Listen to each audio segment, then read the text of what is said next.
Hello बच्चों, कैसे हैं आप सब लोग। आशा से भी अच्छे होंगे और आपकी पढ़ाई लिखाई भी सही चल रही होगी, है ना। आपकी पढ़ाई लिखाई सही चल रही नहीं चल रही है, क्योंकि हम हैं आपके साथ, है ना।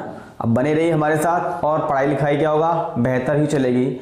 और मैंने जैसे कि आपको बताया है कि नहीं, जो कुछ मेरे से वैसे जुड़े हुए हैं, कॉन्टेक्ट के थ्रू जुड़े हुए हैं, उनको तो मैंने ग्रुप में मैसेज भी डाल दिया है कि नीट के फॉर्म आ चुके हैं। अगर जो बच्चे इंटरेस्टेड हैं, है कि नहीं, नीट के लिए, वो नीट का क्या कर सकते हैं, फॉर्म अप्लाई कर सकते हैं। उसकी डेट है 4 अप्रैल। कितनी है? 4 अप्रैल उसकी डेट है, यानी कि 1 मंथ चलने वाले हैं। 6 अप्रैल है शायद, है कि नहीं, मुझे भी कंफर्म नहीं है, बट शायद 6 अप्रैल है और 6 मार्च से ही चालू हुए हैं। लगभग 1 महीने चलने वाले हैं, ठीक है। तो क्या आपको जो भी इंटरेस्टेड बच्चे हैं उनको फॉर्म फिल कर देना है नीट में, ठीक है। जो यानी कि जिन्होंने इस साल परीक्षा दी है वो कर दें, या फिर जो देने वाले हैं और जिनकी एज हो चुकी है जो उसके जियो के अकॉर्डिंग, ठीक है, तो क्या कर दें, वो नीट का फॉर्म भरें, है ना।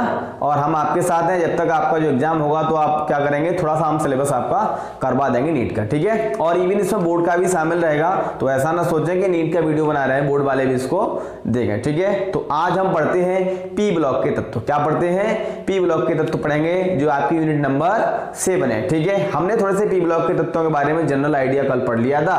आज हम उसमें थोड़ा सा और इन डेप्थ जाएंगे, यानी कि थोड़ा सा और बारीकी से पढ़ेंगे, जिससे हमारे क्वेश्चन अटेम्प्ट हो सके। चलिए हम डिस्कस करते हैं पी ब्लॉक के तत्व क्या होते हैं, इनके क्या गुण होते हैं। यानी कि आपको यूनिट नंबर 7 है और चैप्टर आपका स्टार्ट हो चुका है 12th क्लास का।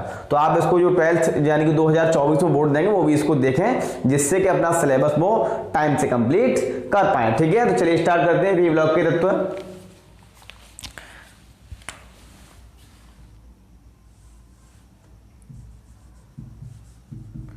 यूनिट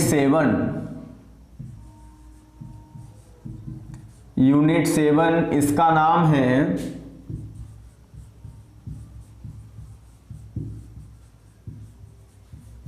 पी ब्लॉक एलिमेंट्स, यानी कि पी ब्लॉक के तत्व, ठीक है। 12th क्लास का यूनिट 7 है, कहीं 11th वाले देख रहे हैं बोले यानी कि यूनिट 7 तो मिल ही रहा है, समझ में आ गया। 12th क्लास का क्या है, यूनिट 7 है। चलो हम देख लेते हैं पी ब्लॉक के तत्व क्या होते हैं। जनरल में हमने कल इसका डिस्कस देख लिया था। पी ब्लॉक के एलिमेंट क्या होते हैं, यानी कि इनका अंतिम इलेक्ट्रॉन कहां पे जाता है, पी उपकोष में भरा जाता है। जैसा कि हमने कल इलेक्ट्रॉन विन्यास से इसका डिस्कस किया था और देख लिया था कि हाँ वास्तविक रूप से पी में भरा जा रहा है या नहीं, ठीक है। जिनका अंतिम इलेक्ट्रॉन किस में जाएगा, पी उपकोष में भरा जाएगा। चलो हम एक एग्जांपल ले लें, boron, atomic number 5, 1s2 2s2 2p1। देखो इसमें p में गया, इसका मतलब ये क्या है भाई, कौन सा एलिमेंट है, पी ब्लॉक का तत्व। कौन सा तत्व है, पी ब्लॉक का तत्व है। इस ब्लॉक में 3 तरीके के तत्व पाए जाते हैं। इसमें क्या पाए जाते हैं, इसमें 3 प्रकार के तत्व पाए जाते हैं। कौन से? नंबर 1 होगा बेटा धातुएं। क्या होगा? धातुएं, मेटल्स, ठीक है। और आपका जो नंबर 2 होगा, ये वाला आपका नंबर 2 होगा अधातुएं। क्या होगा? यानी कि इसमें धातुएं भी होती हैं और अधातुएं भी होती हैं, नॉन मेटल। और जो आपका नंबर जो 3 होगा, इसको हम बोलते हैं उपधातुएं। उपधातुओं का मतलब जिनमें धातुओं और अधातुओं के दोनों के गुण पाए जाते हैं, उनको क्या बोलेंगे, उपधातु बोलेंगे, ठीक है बेटा। चलो इनको हम बोलते हैं मेटालॉइड्स,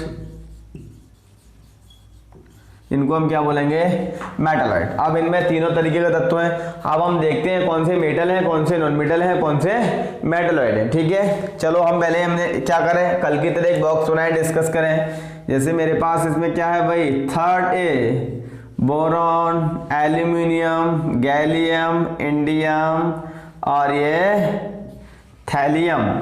फिर मेरे पास क्या है, carbon, silicon, germanium, tin, lead. यहाँ पे मेरे पास क्या है, नाइट्रोजन, फास्फोरस, आर्सेनिक और क्या होगा, एंटीमनी और ये बिस्मथ, यानी कि निखिल, पास, सब बिंदास, है ना। फिर ऑक्सीजन, सल्फर, सेलेनियम, टेल्यूरियम और ये पोलोनियम। फिर यहाँ पे क्या हो जाएगा भाई, फ्लोरीन, क्लोरीन, ब्रोमीन, आयोडीन, एटेस्टाइन। अब देखो अकॉर्डिंग टू एनसीईआरटी, किसके, अकॉर्डिंग टू एनसीईआरटी, और मैं यहाँ पर जो आपको बुक पढ़ाऊंगा वो केवल और केवल डिक्टो एनसीईआरटी को कोट करूंगा, क्योंकि एनसीईआरटी भारत सरकार की बुक है और उससे कोई भी आपके बोर्ड के लिए बड़ी किताब नहीं है। अगर आपने उसको कंप्लीट तरीके से क्वेश्चन लगाए हैं, सब कुछ किया है, तो आपको किसी भी बुक, यानी कोई भी बुक पढ़ने की जरूरत नहीं है, ठीक है। 99 नहीं 100% लगभग क्वेश्चन नीट में, और जहां तक की जो सीबीएसई बोर्ड चल रहा है और जिस बोर्ड ने एनसीईआरटी को फॉलो किया है कि नहीं, जिसने फॉलो किया है वो लगभग, और जितने भी सब किससे, एनसीईआरटी से ही क्वेश्चन बनते हैं जो भी, ठीक है। तो हम एनसीईआरटी बुक को विशेष रूप से कोट करेंगे और इसी का पूरा आपको डेटा पढ़ाया जाएगा, ठीक है। तो आपकी पीरियड टेबल में तो क्या है, जब कुछ भी बताया गया हो, बट एनसीईआरटी क्या कहती है उसको मैं यहाँ पे बताऊंगा, ठीक है। देखो यहां से कंडीशन क्या है, एनसीईआरटी कहती है क्या है भाई, ये क्या है भाई, ये मेटालॉइड की कैटेगरी में आ रही है। किसके अकॉर्डिंग आ रही है, मेटालॉइड की कैटेगरी में, एनसीईआरटी के अकॉर्डिंग आ रही है मेटालॉइड की कैटेगरी में, ठीक है। फिर यहां से ये आ रही है, ये आ रही है, ये मेटालॉइड की कैटेगरी में आ रही है, और एक, ठीक है। वैसे आपको किसी जो आप जो पीरियड टेबल खरीदते हो, जो मार्केट से पीरियड टेबल खरीदते हो, उसमें बोरॉन भी मेटालॉइड कैटेगरी में बताया जाता है, और किसी में तो क्या है मेटालॉइड कैटेगरी में, यानी कि पोलोनियम, एटेस्टाइन में कहीं बताया जाता है, कहीं पे नहीं बताया जाता, बट एनसीईआरटी इनको मेटालॉइड मानती है, तो हम भी इनको ही मेटालॉइड मानेंगे, ठीक है। समझ में आया। तो ये क्या है भाई, मेटालॉइड।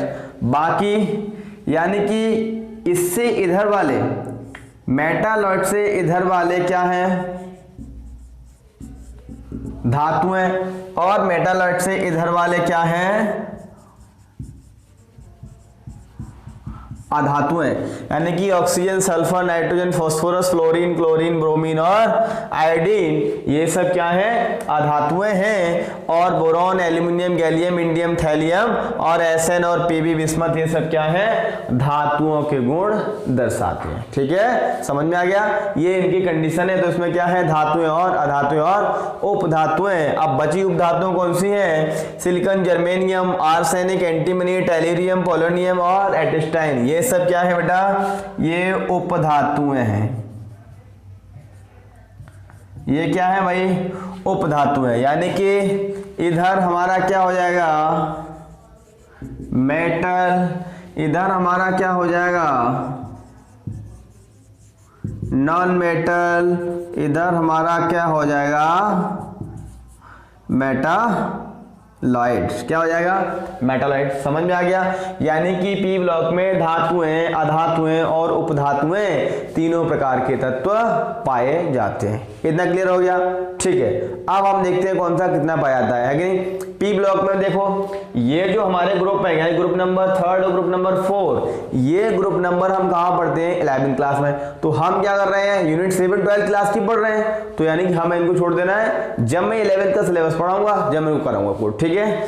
तो ये जो है, ये वाले यानी कि 3rd और 4th, ये तो हम किस में पढ़ते हैं भाई, यानी कि ये 4th है और ये 5th ए और 6th ए और ये 7th ए, और यहाँ से आगे 0 ग्रुप है, वो भी पी ब्लॉक में ही आता है, क्योंकि मैंने क्या बताया था आपको, एनसीईआरटी हमारी लिखती है। समझ में आ गया।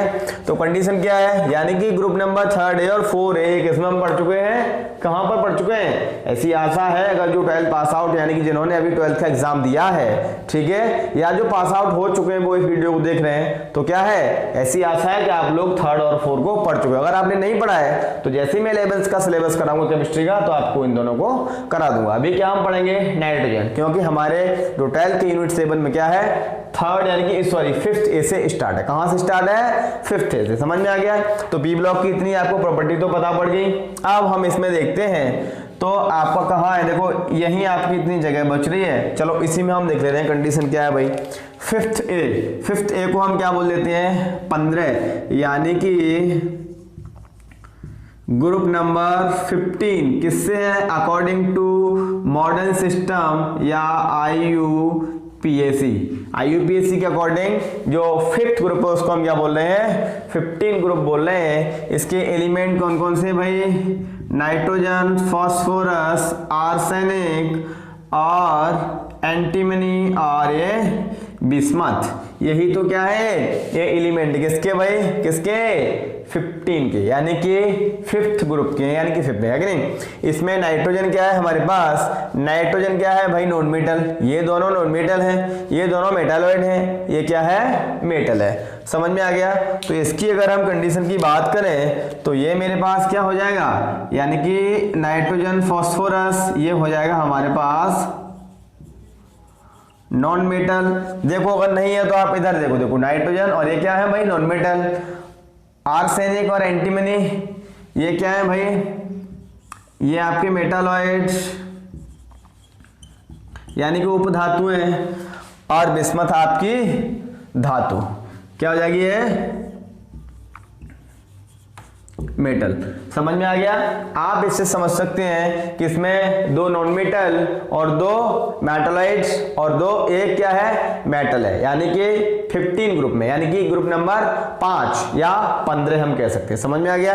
तो इसमें क्या है, अब हम देखते हैं कि टोटल इन्वायरमेंट में ठीक है लगभग 78% नाइट्रोजन प्रेजेंट होती है, और वो नाइट्रोजन क्या प्रेजेंट होती है, नाइट्रोजन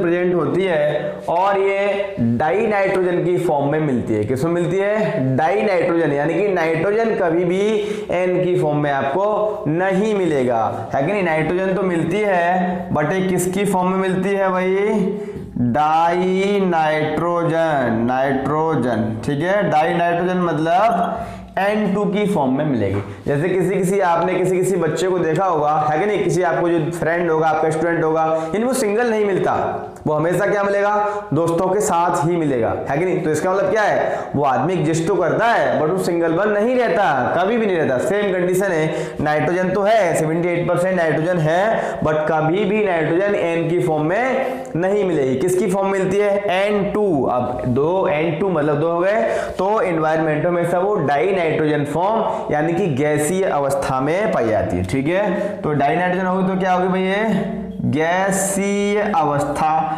कैसी अवस्था हो गई, तो ये गैसीय अवस्था की फॉर्म में मिलती है। समझ में आ गया। चलो इसको आप कॉपी करो, फिर इसको मिटा दें, ठीक है, फिर और नया देखते हैं।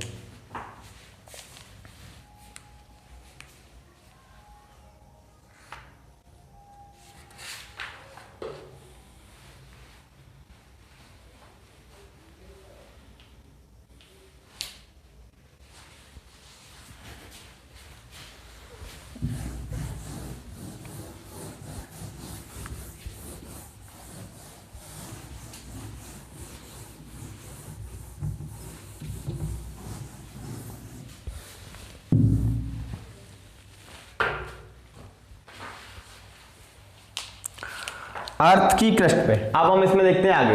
अर्थ की क्रस्ट पर, मैंने क्रस्ट आपको पहले बता चुका हूं, ठीक है, जब एस ब्लॉक मैंने बताया था अर्थ की क्रस्ट क्या होती है। अर्थ की क्रस्ट पर ये दो फॉर्म मिलती है, किसके फॉर्म में, एक तो चिली साल्ट पीटर और एक कॉमन साल्ट पीटर, ठीक है। तो यानी कि पृथ्वी की क्रस्ट पर ये दो रूपों में संयुक्त अवस्था, दो रूपों में संयुक्त अवस्था में पाई जाती है। कौन कौन सी संयुक्त अवस्था होती है, पहला नंबर होता है Chile saltpetre, Chile saltpetre, Chile saltpetre को हम बोलते हैं NaNO3, यानी कि सोडियम नाइट्रेट को हम क्या बोलते हैं, चिली साल्ट पीटर कहते हैं। समझ में आ गया, ये तो चिली साल्ट पीटर यानी कि सोडियम नाइट्रेट, और जो दूसरा है आपका जो है आपका पोटेशियम नाइट पीटर, वो पोटेशियम नाइट्रेट क्या होता है दूसरा आपका, पोटेशियम नाइट्रेट। तो इसको हम बोलते हैं KNO3, यानी कि इसको हम बोलते हैं इंडियन साल्ट पीटर। क्या बोलते हैं, इंडियन साल्ट पीटर।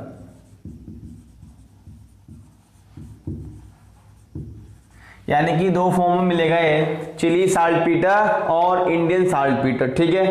और नाइट्रोजन कहाँ कहाँ आपको मिलता है, ये एमिनो अम्ल, ये एमिनो अम्ल, या फिर हम कह सकते हैं अमीनो यौगिक, या फिर हम कह सकते हैं प्रोटीन, किसमें, प्रोटीन में भी पाया जाता है। कहां पर मिलेगा ये, यानी कि अमीनो अम्ल में मिलेगा, है कि नहीं, अमीनो अम्ल या ऐसा कोई भी कंपाउंड जिसमें अमीनो यौगिक यानी अमीन ग्रुप है उसमें मिलेगा, या फिर प्रोटीन में मिलेगा।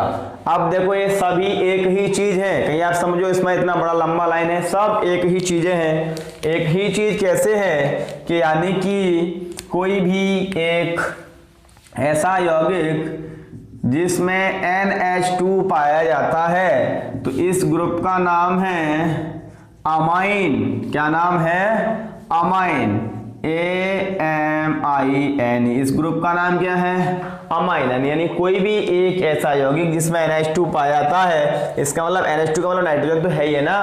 तो जितने भी अमीनो एसिड हैं, ये जितने भी अमीनो एसिड हैं उनमें NH2 पाया जाता है, ठीक है।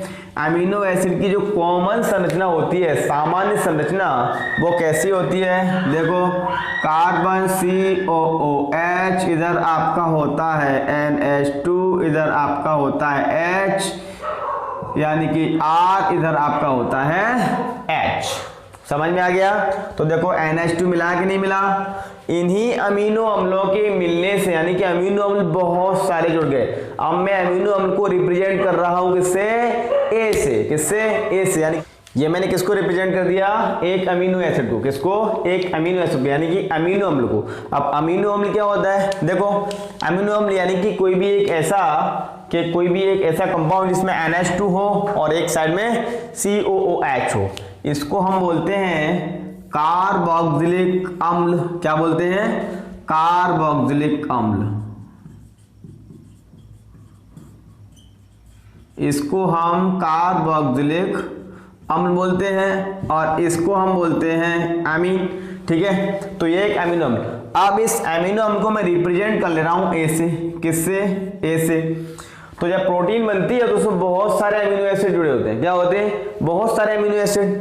तो ए, और यहाँ पे दूसरा ए, फिर ये तीसरा ए, फिर ये चौथा है, इतने सारे अमीनो एसिड जुड़ गए, ठीक है। तो इस अमीनो एसिड की चेन को ही हम क्या बोल देते हैं, प्रोटीन। समझ में आ गया।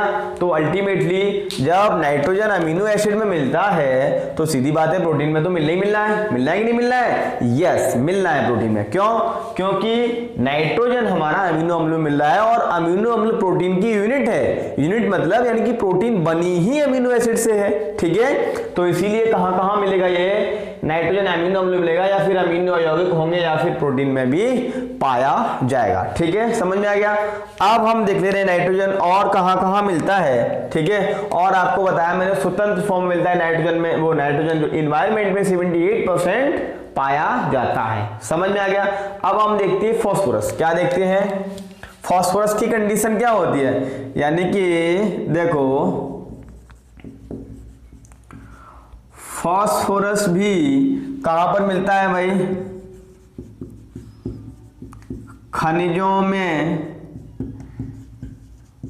तथा खनिजों में मिलेगा, और कहाँ कहाँ पर मिलेगा, अंडे में मिलेगा, ठीक है, अंडे में मिलेगा, है कि नहीं, अंडे में मिलता है, खनिजों में, अंडे तथा दूध, और कहाँ मिलता है भाई, कोशिका कला में मुख्य रूप से पाया जाता है, ठीक है। अब आप सोच रहे होंगे कोशिका कला क्या होती है, ठीक है। अब इस कोशिका कला के लिए आप मेरा कोशिका वाला वीडियो देख लेना, ठीक है। कहां पर देख लेना, कोशिका वाला वीडियो प्लेलिस्ट बनी होगी, पर थोड़ा इंग्लिश में होगा, अगर कोई भी प्रॉब्लम हो तो उसको पूछ लेना, वो 100% इंग्लिश में वीडियो, ठीक है। तो आपको मिल जाएगा कि कोशिका कला क्या होती है। मैंने उसको बायोलॉजी पढ़ाया है, और 12th क्लास वालों को बायोलॉजी पढ़ा दूंगा, यानी कि पहले इसको खत्म कर लें, फिर धीरे धीरे करके सब सब्जेक्ट ओरली हम इसमें करा देंगे, ठीक है। तो यानी कि ये कहां पर मिलेगा, कोशिका कला में मिलता है मुख्य रूप से, और कहां कहां मिलता है, ठीक है, और ये एपेटाइट परिवार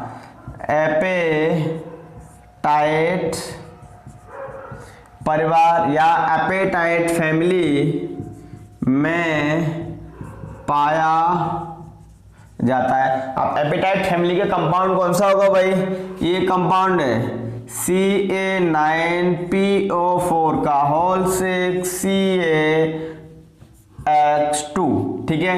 ये एपेटाइट फैमिली का क्या है, एक कॉमन फॉर्मूला है। अब यहाँ पर X क्या है भाई, X हमारा फ्लोरीन हो सकता है, क्लोरीन हो सकता है, ब्रोमीन हो सकता है, और आयोडीन हो सकता है, ठीक है। अब हर एक एपेटाइट फैमिली का अलग अलग नाम होगा। अलग अलग नाम कैसे होगा, जैसे हेलोजन का नाम और वैसे एपेटाइट का नाम, ठीक है। इतना तो एपेटाइट है ही है। चलो एपेटाइट क्या है भाई, एपेटाइट यानी कि कैल्शियम और फास्फोरस, यानी कि और क्या है, हैलाइड के किससे, सॉल्ट से मिलकर बना है, वो एपेटाइट फैमिली है। चलो अब हम देख ले रहे हैं, जैसे कि मेरे पास क्या है, फ्लोरीन है, तो देखो Ca9PO4 का होल 6 .Ca।